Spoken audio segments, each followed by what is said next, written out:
conciencia. ¿Ok? Conciencia. Y luego estudiamos entonces que la sabiduría tiene que ver con ¿qué?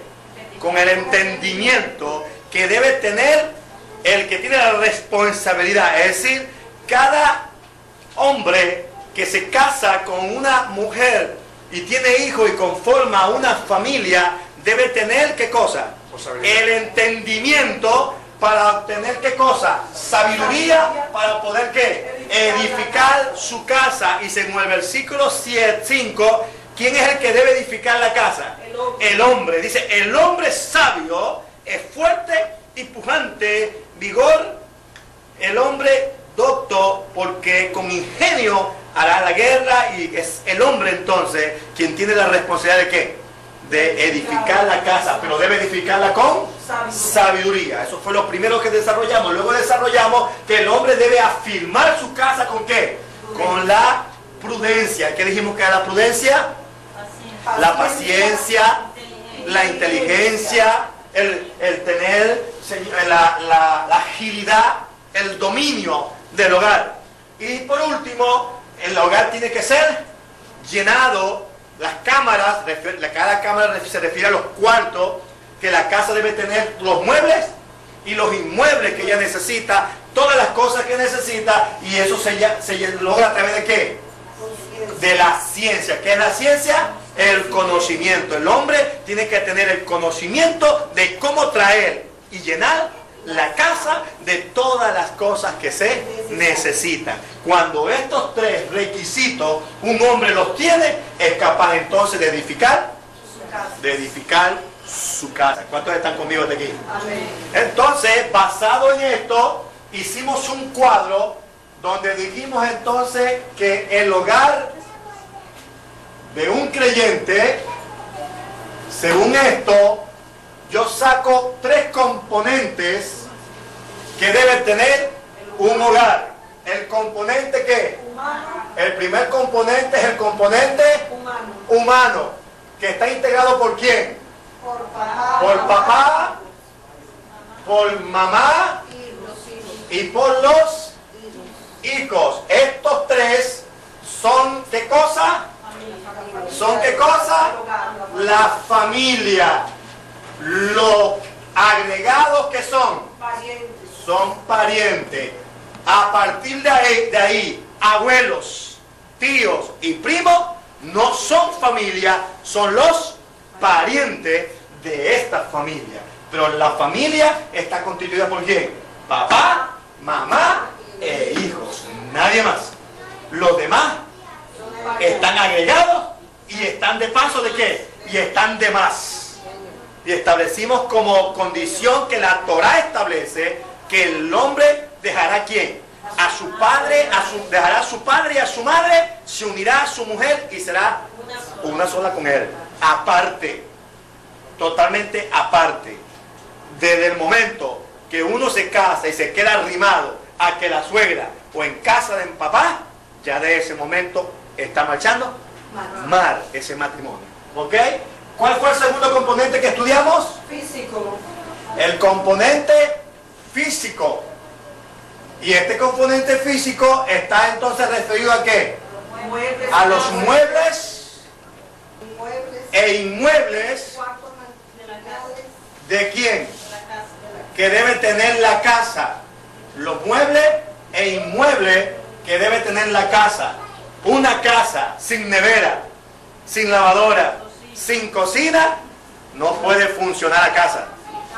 Sin camas. Lo principal, que no podemos decir, no, que yo tengo un hogar si no tengo una casa con todos los muebles e inmuebles. Cuando tengo mi casa, tengo mis muebles y mis inmuebles, entonces realmente yo tengo un hogar. Mientras yo estoy arrimado en casa de mi suegro, yo no he conformado todavía mi hogar. ¿Ok? De hecho, la Torá enseña que cuando el hombre se casa, pide a una mujer por esposa y paga la dote, ¿se va por cuánto tiempo? Por un año. ¿A qué se va? A concluir su casa para luego venir a buscar a su novia, a su esposa, y llevársela a su casa. No se la puede llevar, el padre no la entrega hasta que el hombre no garantice que tiene una casa. Por lo tanto, en Israel, el esposo primero tiene casa, tiene trabajo, tiene todo, y por último va por ¿quién? Por la mujer. En el occidente hacemos lo contrario, vamos por la mujer y después vemos cómo hacemos para conseguir una casa y conseguir todo lo que necesitamos para la casa. Aquí lo hacemos y pasan mañanitas y años, y mientras tengamos unos sinvergüenzas que se llaman papá y mamá sosteniéndolo, mucho menos, porque los más sinvergüenzas de este mundo es papá y mamá, que los sinvergüenzas teniéndolos en la casa. Y lamentablemente algunos no consolidan nada. Entonces no logran ¿qué? Consolidar nada. ¿Y cuál es el último componente? Económico. El componente económico. ¿Y qué significa este componente económico? La administración de la casa, de que todo el dinero que entre, producido por papá y producido por mamá o por quien lo produzca, debe ser bien administrado para que sea llena ¿qué cosa? Entonces, cuando yo con sabiduría, con prudencia y con ciencia almo todo esto, he obtenido ¿qué? Un verdadero hogar. Eso es un hogar. Y eso lo analizamos el primer Shabbat, que comenzamos hace 2 Shabbat, perdón, 3 con este, que comenzamos este tema. ¿Ok? Ese es el primer repaso. Segundo repaso, el Shabbat pasado. Estudiamos entonces según Génesis 48, 16. ¿Para qué Dios constituye un hogar? ¿Para qué lo constituye? ¿Por qué Hashem está interesado en que se formen hogares? ¿Para qué? Para poder perpetuar ¿qué cosa? Su nombre. Y el nombre de nuestros ancestros. Para eso el Señor quiere que se formen los hogares. ¿Por qué? Porque entonces el papá le enseña al hijo, ¿de quién? De él. El hijo le enseña a sus hijos y sus hijos a sus hijos, de tal manera que de hogar en hogar, de herencia en herencia, el nombre de nuestro santo Hashem se va ¿qué? Se va perpetuando en el tiempo y en la historia. Por lo tanto, la semana pasada estuvimos analizando en Génesis 48, 16, Salmo 72, 17, Génesis 2, 3 y Hechos 3, 25, cómo Hashem perpetúa su nombre para que las familias sean bendecidas en él. Por lo tanto, la razón, propósito, motivo por el cual Hashem ha formado un hogar es para que se perpetúe el nombre de Hashem.